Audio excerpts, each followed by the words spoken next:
சாமி, நான் எங்கேயுமே இப்படி நான் பார்த்தது இல்ல. உண்மையிலே இவங்க எல்லாம் குழந்தைங்க இல்ல, தெய்வ குழந்தைங்க. ஒரு பெரிய கைத்தட்டு கொடுத்துருக்கு பாப்பா.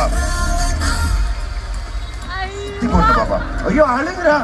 ஐயோ குட்டி ரொம்ப அழகா அண்ணா. எல்லாரும் நல்லா அண்ணாங்க.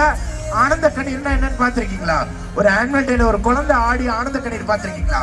இந்த குழந்தைங்க எல்லாத்துக்கும் தலைக்கு